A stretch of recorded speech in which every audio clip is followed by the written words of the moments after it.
was Lord Mountbatten, and we have already told that he was now ready to give us the independence,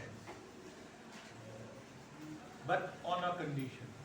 Condition was because if you would recall the previous chapter को अगर ध्यान से देखें हम लोग, तो already in the previous chapter we have been told about the Muslim League's demand, and they have demanded for the separate nation because they were feeling insecure as a citizen in India under the Hindu majority. Okay. So they wanted a separate nation to the for the Muslims. Okay. Because they were always been apprehensive. It was their calculation that if we are forced to live in India, then we will be always considered and treated as a second-grade citizen because the majority is that of the Hindus. They felt very insecure, and out of this insecurity, they demanded for this one. However, we have studied about many Congress leaders, like one among them was Abul Kalam Azad. He was strongly believing that this sort of a demand is going to damage actually the future prosperity and development of the Muslims, because they will be not be able to, if you have been thinking yourself that you will be treated as a second rate, because India has nothing as such. India was a secular country. India after independence continues to be a secular country. While approaching for the Indian national freedom movement, Hindus and Muslims fought shoulder to shoulder. They cooperated each other. So there was nothing as such. But this demand was very much benefited from me. Why I am? Who am I? I am the British. And my policy was the policy of divide and rule. And you had already demanded for that division. Okay. However, that this he finally told when there was huge struggle going on for the India's freedom struggle, and there were many pressures both from external side and internal also. And by this point of time, you could recall at the world level, there was the Second World War out, and Second World War was the timing of this one was 1939 to 1945, and England was one of the parties. Okay. So because you cannot afford to, I am fighting a war there at the international front also, and I am here also, you people are not cooperating with me. You have already launched your struggle against me for freedom. Okay, so it would be not very easy for me to concentrate at the same time on both the front. Even if I could concentrate, one thing is for sure, my resource will be exhausted, because even if I am a winner in the war, in the end of the day, because no matter who is been losing the war, who is winning the war, the losers will be at a great loss, but the winners' resources will also be exhausted and finished. So they were now not in a position, there were many circumstances, they were not in a position to continue their rule in India. वहाँ पे फिर party का change हो गया था, conservative party आ गई थी England में, सॉरी लेबर पार्टी का शासन आ गया था इंग्लैंड में, दो पार्टी सिस्टम है वहाँ पे।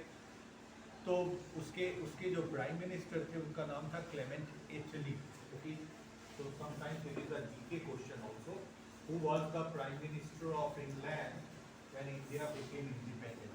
ओके, पता है ना कि भाई हम लोगों को जो लोग इतने दिनों तक शासन में रखा था, उस समय उसका प्राइम मिनिस्टर कौन था? ठीक है, तो उसके प्राइम मिनिस्टर ये थे क्लेमेंट एटली। अब उनको भी लगा, उनके यहाँ पर भी प्रेशर होने लगा कि भाई आपका खजाना खुद खाली हो रहा है और आप दूसरे के कंट्री को कंट्रोल कर रहे हैं, पहले अपने लोगों को तो ध्यान से देंगे। और वही हुआ यहाँ पर कि सभी जगहों पर एक साथ कॉन्सेंट्रेट करने में थोड़ी दिक्कत भी हो रही थी, और इंटरनली हमको थोड़ा प्रेशर भी हो रहा था वहाँ पे कि सर अब आप ध्यान दीजिए अपने कंट्री के बारे में, ठीक है। तो इन सारी वजहों से in India the freedom struggle movement was also very intense. In England the change of the government was there and the people of England were now not in a favor to continue their rule in other country on a condition when they were themselves suffering। वो लोग खुद सफ़र कर रहा था। तो इन सारे backdrop में अब इनको ऑर्डर आया कि भाई वी आर रेडी टू, लेकिन इन्होंने भी क्या किया था जो हम लोगों ने पढ़ा 3 जून 1947 को एक प्लान आया कि भाई I will be leaving the country next year.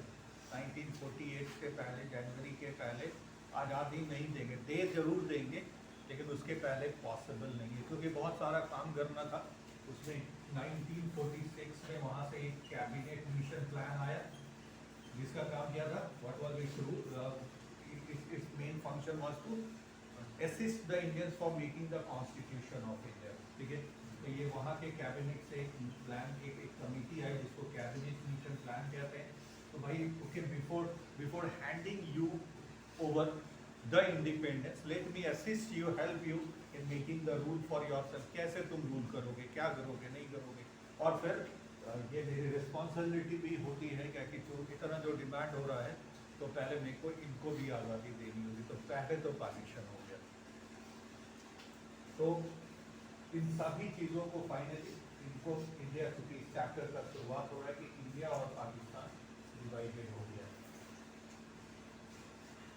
इतने के बाद जो हम लोगों ने एक चीज़ और पढ़ा, वहाँ पे 560 से ज़्यादा प्रिंसली स्टेट्स थी 1662 के आसपास। तो ये प्रिंसली स्टेट्स जो राजा रजवाड़ा सब होता था, जैसे राजस्थान का राजा हो गया, जूनागढ़ का राजा हो गया, हैदराबाद में निज़ाम हो गया, कश्मीर के राजा उस समय हरी सिंह थे, ठीक है। इन लोगों को भी एक इस जून प्लान में एक वाक्या हुई, एक कंडीशन हुआ कि इंडिया विल बी डिवाइडेड, ठीक है। Then only on this condition that independence can be handed over to you. पहला तो ये होगा। इस बीच में वहाँ पे एक अनफॉर्चुनेट बात हो गई कि बहुत दंगा फसाद हो गया, ठीक है। Means when we attend the freedom, it was not a very pleasant experience. ऐसा नहीं था कि बहुत कुछ एंजॉय करने वाली जैसे, ठीक है, it was a great movement, इतना स्ट्रगल किए, we have been given the independence over the years, but then जो सिनेरियो बना उस समय, the situation of India at that point of time was a very painful situation. The country was first of all divided, and the country was divided owing to or followed up by a huge communal violence. बहुत लोग मर रहे थे, ठीक है। खाली map पर एक आपने बाउंड्री खींच दिया, अलग अलग कर दिया, वो काफ़ी नहीं होता है क्योंकि एक दो दोस्त जो आज साथ में बैठे हैं, अपना घर द्वार छोड़कर जाना आना मारपीट, ये बहुत आसान नहीं होता है। It is emotional also very difficult situation, okay, emotionally five हो गया, ठीक है। अब ये जून प्लान के अंदर में बातें और हो गई जो हम लोगों ने पढ़ा पिछले चैप्टर में about the role of Sardar Vallabhbhai Patel in making India as the union of states. India को तो हम लोगों को जो आज़ादी मिली, वो आज़ादी मिली किससे? ब्रिटिश इंडिया से।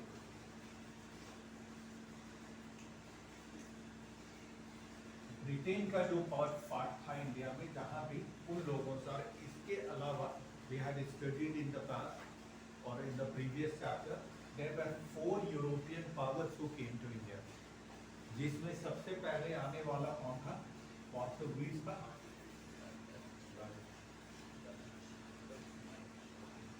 उसके बाद डच था,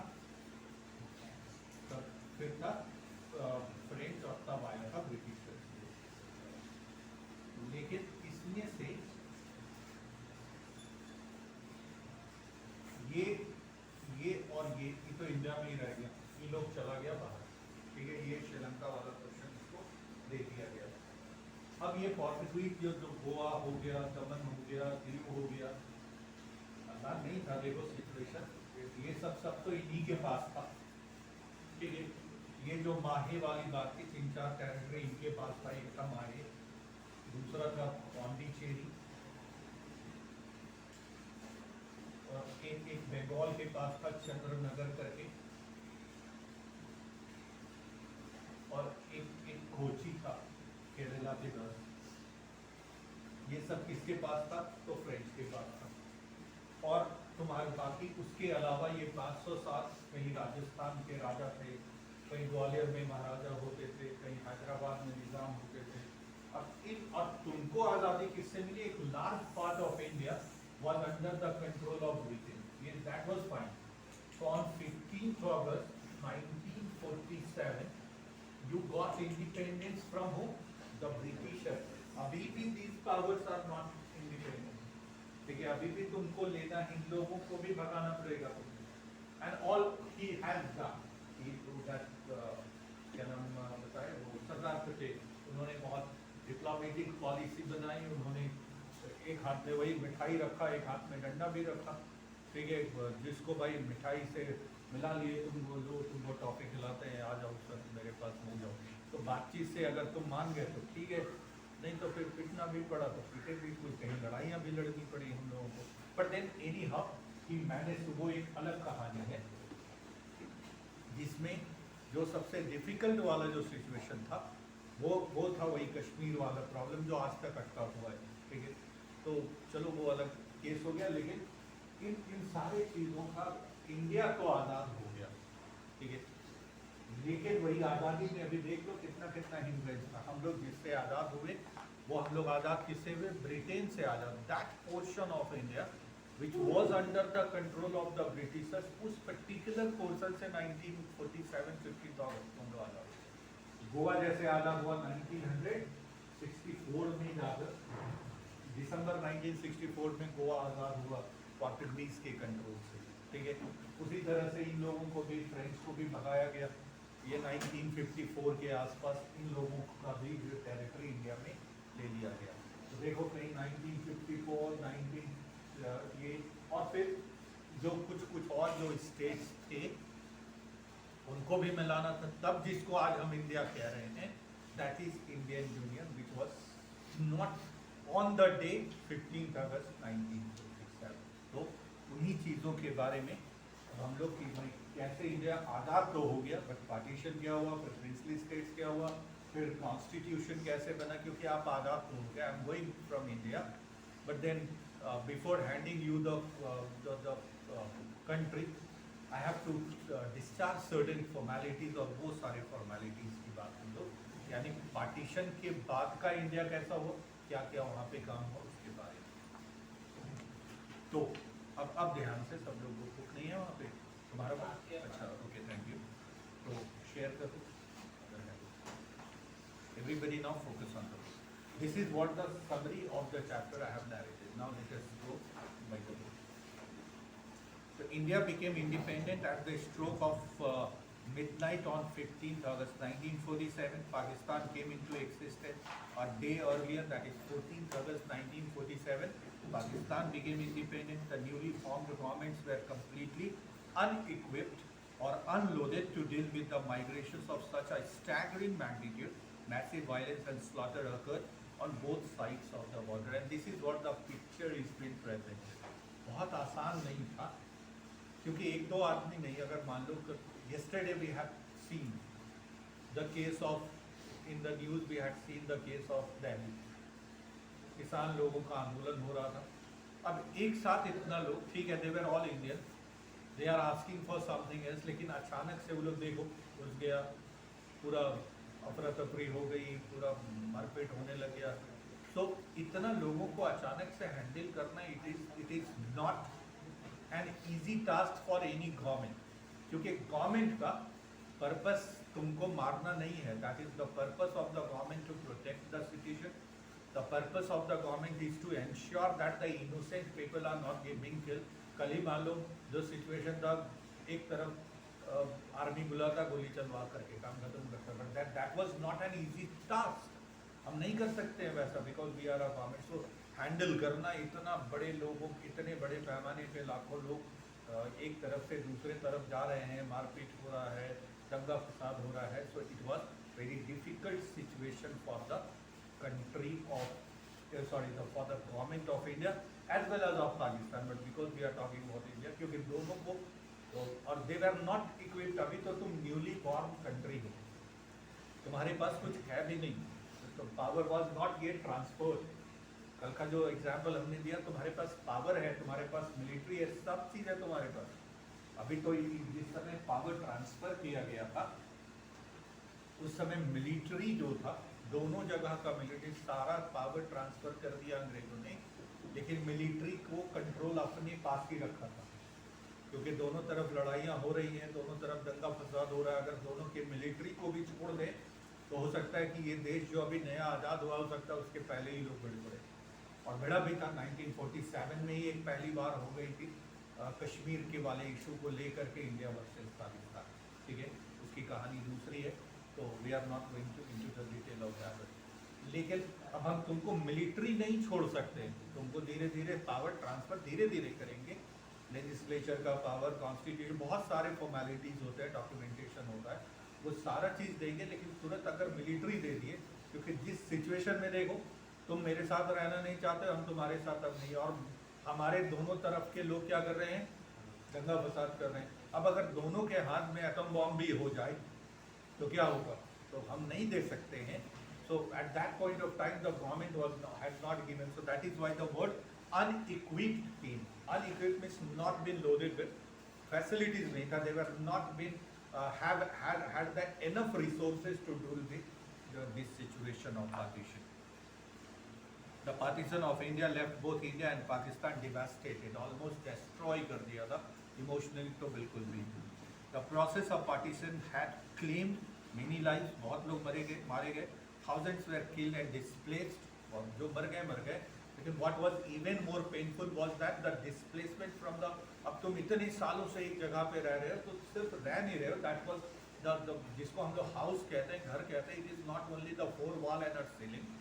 Many emotions have been attached into that house को. और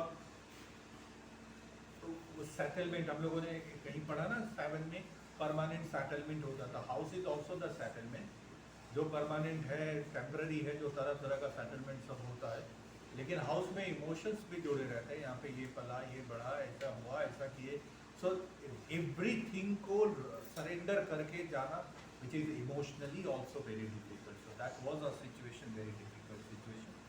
The process of partition had claimed many lives. Thousands were killed and displaced.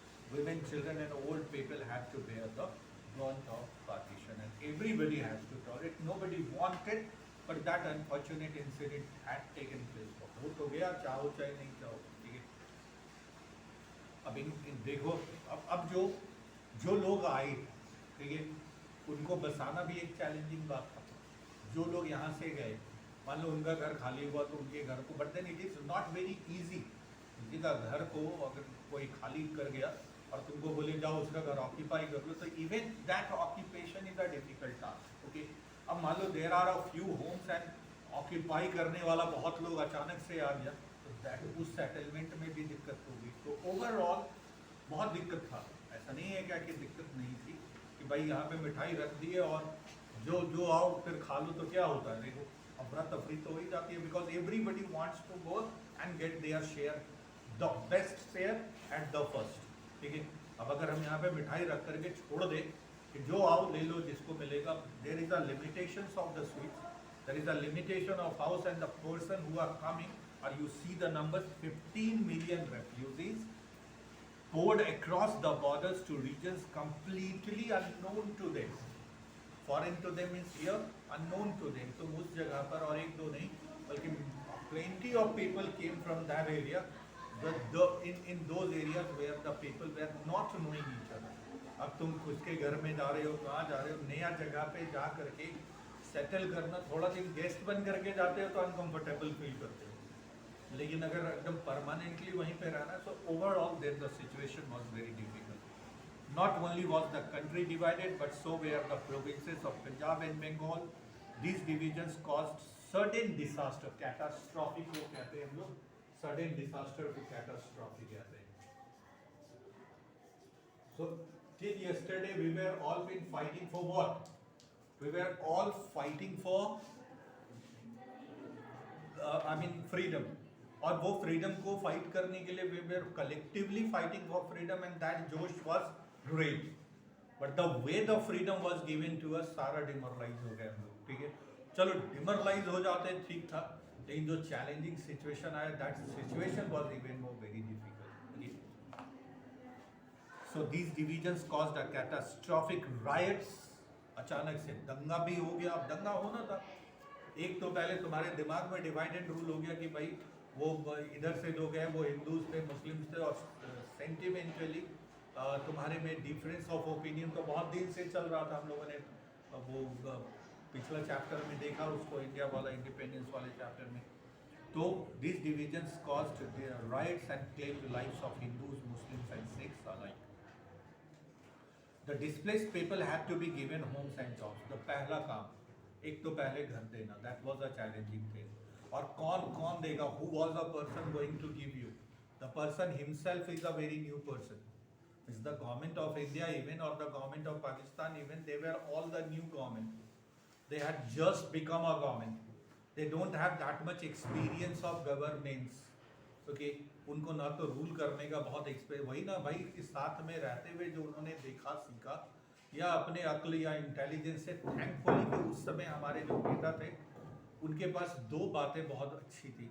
They were all very far sighted people, दूर दराज तक सोचते थे और इंटेलिजेंट थे, पढ़े लिखे थे, और सबसे इम्पॉर्टेंट था, they were none of them were selfish, अपने बारे में नहीं सोचते। जैसे होता है ना कि today the image of the leader is different. Okay, so they are also at the service of the people, but then they had made this service of business for themselves, for earning money.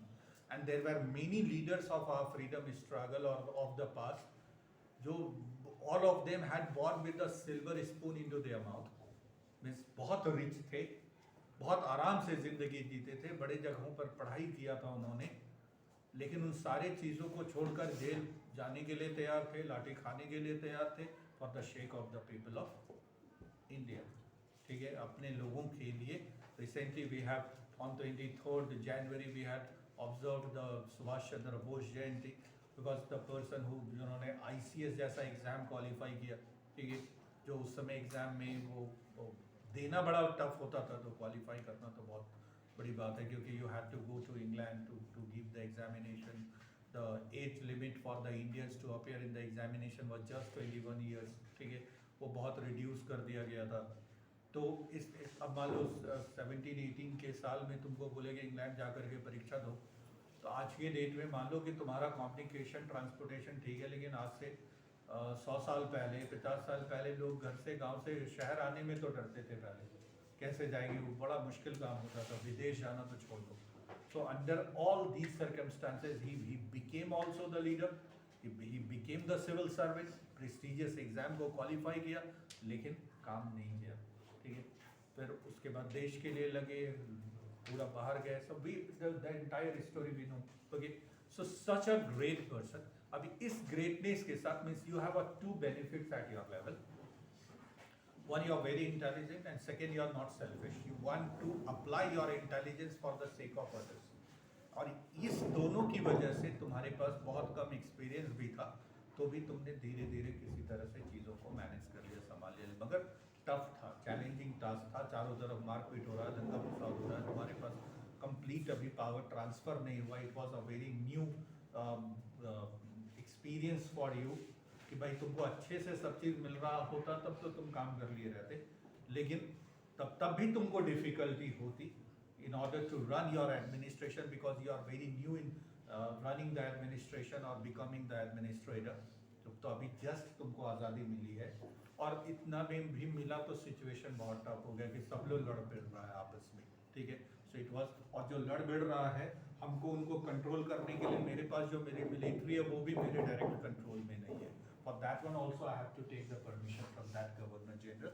That is, उन्होंने सारा power transfer कर दिया धीरे धीरे, लेकिन military का command control अपने हाथ में रखा।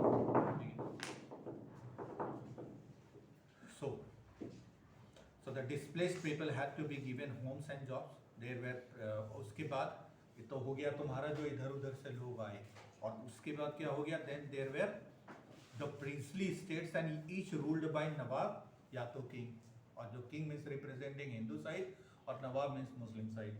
और as per that June plan what we had studied, Lord Mountbatten, in that plan, there were 2-3 points had been written. One, first of all, India will be handed over the freedom on a condition that India will be divided into two nations, that is India and Pakistan. Second, these princely states can remain independent if they want to remain. So, if they want to join Pakistan, they can join Pakistan. If they want to come to India, they can join India also. अब यहाँ पे जो sentiment वाली बात थी, because you see that particular nation was divided on the basis of religion, Hindus and Muslim वाली बात हुई थी. And most of these Muslim rulers में उनका था कि भाई या तो हम first of all if you are giving me the offer of sir if you want to remain independent you can stay independent. तो पहला तो भाई everybody wants to love the freedom और everybody loves freedom actually, ठीक है.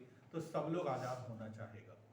लेकिन फिर लगा कि भाई हम अगर अकेले इतना चारों तरफ बड़ा बड़ा स्टेट्स है, जो पहले होता था ना कि बड़े राज्यों के बीच में छोटा राज्य को अटैक करके अपने में मिला लेता था, तो इसके पहले कि लोग हमारा फ्रीडम दूसरा मिला ले, क्यों नहीं हम अगर मुस्लिम स्टेट्स हैं तो हम पाकिस्तान में मिलें, हिंदू स्टेट्स हैं तो इंडिया में मिलें, ताकि हमारा रक्षा सुरक्षा दोनों हो सके, ठीक है. तो इन वजहों से भी थोड़ा सा कुछ लोग ऐसे थे, कुछ लोग था कि नहीं मिलेंगे किसी में. अब मान लो क्या कि there were some in Hyderabad for example, Hyderabad का लोकेशन कहाँ है, देखो इंडिया का अगर मैप लें तो दिस इज हैदराबाद समवेयर यहाँ पे. उसके बाद तुम्हारा ये वाला केस ले लो, ये हो गया तुम्हारा गुजरात वाला. उसके बाद छोड़ेंगे तो ये पाकिस्तान है तुम्हारा, या फिर इधर जो गया ये वाला इधर से बांग्लादेश जो था दैट वाज ईस्ट पाकिस्तान, जो today known as Bangladesh, okay. तो अब इसके बीच में इंडिया, ये सब पूरा का यानी एयर रूट भी इंडिया का, लैंड रूट भी इंडिया का और वाटर वाला भी रूट इंडिया का. और अगर ये हैदराबाद का निजाम बोले कि हम पाकिस्तान में मिले तो that was a very difficult task. तो इनको अब हम एक तो इनके लिए इम्प्रैक्टिकल था और दूसरा मेरे लिए चैलेंजिंग था कि यार मेरे कंट्री का, मेरे हर्ट का कंट्री, अभी तो कंट्री ही कह लो, ये तो अलग से कंट्री था. ये सब these all 560 states were independent king, यानी उनका अपना किंगडम और किंग सब था. तो ये लोग यहाँ से मेरे यहाँ से निकल करके दूसरे के पास चला जाए, so that is the shame on me as well. मेरे पास भी रूल है, तो दोनों चीज वाली बात थी. तो means overall I have tried to present that before our leaders of that time there were a great challenging task of not only. So the challenging task of getting independence was very challenging. Okay, एक तो अपने the task of getting independence against the Britishers itself was a very challenging. But after independence also becoming or uniting India and keeping India united was equally important. Okay, तो ये सारी बातें क्योंकि इतना इसलिए बता रहे हैं क्योंकि India is not only a big country, India is also a diverse country. खाली big रहता तो चलो भाई ठीक है. If I am to teach a student here sitting today 31 students, it is easy for me to teach. If here sitting is 500 students, maybe a little bit difficult, but with the help of microphone I can teach. But if here sitting that 500 different types of student of each classes, diverse. Somebody wants to study history, somebody wants to study chemistry, somebody mathematics, and everybody are of different classes. And the number of students of different classes, they themselves are say 50 students, 8 class, 1 or 2 not. If 1 or 2 students would have been there, then it would be easy for me to either accept them or reject them. But here the situation was difficult. The situation was of plenty of students of the same class and the diversity was also there. यानी तरह तरह का बहुत लोग था, जो कोई भी चीज़ हो रहा है तो अच्छा भी हो रहा है तो बहुत अच्छा बहुत लोग कर रहा है और खराब भी हो रहा है तो बहुत खराब हो रहा है. So overall, it was a very difficult task.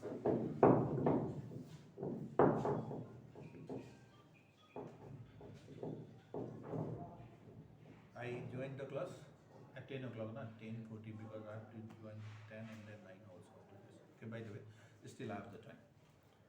So, it is in 1947, India's population was almost 345 million. 1 million is equal to 10 lakhs. Okay. So there were divisions between high caste and low caste. अब challenges देख लो. अब जो 35 million लोग हैं, 345 million लोग हैं, sorry. So among these 345 million people are first of all divided into the caste. ठीक है, on paper the casteism was abolished. Right to equality was been given to you as a fundamental right. लेकिन कब? When that fundamental right has been awarded to the citizen of India. कोई बताओ, common sense question. Who has given you the fundamental right? Who has given you the fundamental right? इसको बंद कर दो. The people of this vast continent spoke different languages, wore different kinds of dresses, ate different kinds of food and practiced different kinds of professions also. हर तरह का differences था, और इतना difference में तुमको हम क्या बोल रहे हैं? Stay together. ये जो stay together वाले लोग हैं उसमें से 15 मिलियन तो बाहर से आए हुए हैं. जो अपने यहाँ के लोग हैं उसके साथ इतना डिफरेंस है, जो बाहर से आए हैं उसके साथ तो हम कनेक्ट कर भी नहीं पाएंगे. ठीक है, तो इट वाज, और मेरे को जो टास्क मिला लीडर को, तो कनेक्ट रिजल्ट हो गया. सो ओवरऑल सिचुएशन हम लोग आज बोल देते हैं बहुत आसानी से कि नेहरू ने ये गलती की. ये होता है ना, कभी कभी लोग बोलने में बोल देता है कि अगर सरदार वल्लभ भाई पटेल होते तो ये कश्मीर का प्रॉब्लम नहीं होता ये वो. लेकिन उनके सामने भी बहुत सारा प्रॉब्लम था जिनको उन्होंने सॉल्व. अगर उन लोग जैसा लीडर नहीं होता तो India would not have been the India that we are living in today. ठीक है, हमेशा बॉइल्ड इंडिया ही मिलता, परेशान इंडिया ही मिलता हम लोग को. तो the problem of unity was added to the problem of development. अब एक तो पहला काम है सबको साथ रखना. अब यहाँ तो साथ रहना ही नहीं चाह रहे हो तुम लोग, तो लड़ रहे हो, या तो नहीं लड़ रहे हो तो समझ ही नहीं रहे हो एक दूसरे को. कोई अलग भाषा है, किसी का कल्चर अलग है, किसी का एग्रीकल्चर अलग है, किसी का प्रोफेशन अलग है. How can you coordinate together एक साथ? A farmer and an engineer, दोनों का तो नेचर ऑफ द जॉब ही अलग है, और दोनों है तुम्हारा सिटीजन, दोनों के बारे में तुमको सोचना पड़ेगा. So this is all. और पहला सिर्फ रखना नहीं, it was not only to keep you together और united, but the second important task was the development of the people, because by the people के बाद for the people भी करना है. So पहले तो first of all people led the people to be united, and that was a very challenging task. And then second was to ensure the development and progress of the people, which was even more challenging. ठीक है. So overall the situation was very challenging for our leaders. So at the time of independence, a vast majority of So the problem of unity was added to the problem of development. At the time of independence, a vast majority of Indians lived in the villages. They depended on the monsoon for their survival. So did the non-farm section of the rural economy. If the crops failed, the carpenters, weavers and other services would not get paid for the other services. सारा दिक्कत हो गया. मतलब ज़्यादातर लोग गाँव में रहते थे. ठीक है. अब डेवलपमेंट के लिए सबसे पहले the first condition for any development is the money in your pocket is required. ठीक है, कोई भी चीज़ तुम अपने डेवलपमेंट के लिए तुमको लगता है सर मेरा फिजिकल डेवलपमेंट तभी होगा जब मेरे को बैलेंस डाइट मिलेगा, तभी तो पहला minimum condition for your good physical growth is the balance diet. अब बैलेंस डाइट किसको कहते हैं सर? जिसके खाना में कार्ब हो, प्रोटीन हो, ये हो, वो सब चीज़ मिले. ये सब चीज़ मिलने के लिए you have to eat a sufficient quantity of different types of food. अब ये different types of food manage करने के लिए आज के डेट में भी देखो, आज इवन टुडे किसी को चावल मिलता है तो दाल नहीं मिलता. गाँव में ऐसे भी जो बीपीएल वाले लोग हैं उनकी स्थिति भी आगे नेक्स्ट क्लास में जब जाओगे तो इकोनॉमिक्स एक नया चैप्टर ऐड होगा 9 में. ज़्यादा दिन नहीं, 1 महीना के बाद तो 9 के स्टूडेंट हो जाओगे. तो उसमें देखना पढ़ना कि दुनिया में सबसे ज़्यादा गरीब अगर कहीं पे एक जगह पे रहता है, पूरी दुनिया में गरीब लोग रहते हैं, लेकिन जो सबसे ज़्यादा गरीब जो एक जगह पे रहता है वो भारत में है. 26% of India's population is of poor people. 26% of 1 billion, अभी तो 1.3 से ऊपर चला गया पॉपुलेशन. 1 बिलियन का 26% हो गया 26 करोड़. 26 करोड़ तो बहुत कंट्री का, दुनिया का पॉपुलेशन मिला दोगे तो 26 करोड़ नहीं बनेगा. उतना लोग का खाली गरीब लोग यहाँ रहता है. गरीब किसको कहते हो? गरीब से हमारा अंडरस्टैंडिंग क्या हुआ? हम किसको गरीब कहते हैं? जो भी तुम्हारे दिमाग में गरीब का इमेज आ रहा है पहला चीज़ तो उसको कि 2 शाम का खाना भी ढंग से नहीं मिल पा रहा है, ढंग से तो खाना प्लस ढंग से, फिर कपड़ा, फिर other facilities, there are many things. अब वैसा लोग एक तो दो तो नहीं है, जिस कंट्री में 26 करोड़ ऐसा लोग रहे, तो यू कैन इमीडिएटली से this government is a failure government. ठीक है, तो आप जो फॉर द पीपल सोच रहे हैं सर, बाय द पीपल आपको बनाया गया, या फॉर द पीपल तो छोड़िए, आप इतना लोगों को तो खाना ही नहीं दे सक रहे हैं, दूसरा डेवलपमेंट आप क्या देंगे। So these where the certain challenging task before the countries government at that time. अब गांव में जो लोग रहते थे वो खेती पे डिपेंड करते थे, खेती पे जो डिपेंड करते थे, दो तरह के लोग, या तो खेती कर रहे हैं या फिर छोटा मोटा काम, कोई वीवर है, कोई कारपेंटर है, कोई कुछ है। तो ये कारपेंटर का कारपेंट्री भी चलेगा जब फार्मर के पास पैसा होगा, अच्छा अनाज होगा तो पैसा होगा तो लोग खरीदेगा, कुछ बनाएगा, नहीं होगा तो नहीं खरीदेगा, क्योंकि एग्रीकल्चर इकोनॉमी था। और एग्रीकल्चर तुम्हारे मानसून पर डिपेंडेंट था, और मानसून बहुत अनप्रिडिक्टेबल होता है, कभी बहुत अच्छा, कभी बहुत खराब। ठीक है, अच्छा हुआ तो ठीक ठाक, नहीं हुआ तो फिर खराब। So overall economic development of the people was also the concern. और अब तुम किससे बोलोगे, आज भी बोलते हैं ना, चीज़ों का दाम बढ़ गया तो क्या बोलते हो, पेट्रोल का दाम बढ़ गया, तो किसको गाली पड़ती है, पहले सरकार को, गवर्नमेंट को। ठीक है, अब पेट्रोल कहाँ से आता है भाई, तुम कितना भी बात कर लोगे सर, हम कच्चा तेल तो हम लोग के यहाँ उतना होता नहीं है, बाहर से मंगाते हैं हम लोग। अब बाहर में जब हम लोग रॉ मटेरियल ही ज़्यादा पे खरीदे तो फाइनल प्रोडक्ट का तो दाम बढ़ेगा ही बढ़ेगा। ये सब सुनते हैं हम लोग बोलते हैं this government is a failure government because sir we have elected you. अब पेरेंट हैं आप मेरे, आप कहाँ से खाना ला करके दोगे वो आप जानो, आप कितना भी कुछ कर लो, हम कोऑर्डिनेट कर सकते हैं, कोऑपरेट कर सकते हैं, समझ सकते हैं। If you are very much near to me and sympathy for you, तो हम सोच सकते हैं, भूख लगेगी तो भाई उम्मीद तो आप ही से करेंगे हम। ठीक है, so this is what here there were many challenges before the cities. और ये सिर्फ नहीं खाली खाना, उसके बाद एजुकेशन, स्कूल्स में बनाना है, फिर health, these are basic facilities जो इतना तो देना ही देना होगा आपको। सो ओवरऑल ये सारा का सारा चीज़ इनके पास, अब सिर्फ यूनिट नहीं बल्कि शांत भी करना, फाइनल इतना टेंशन भी हो रहा है, यूनाइट भी करना, डेवलपमेंट भी करना।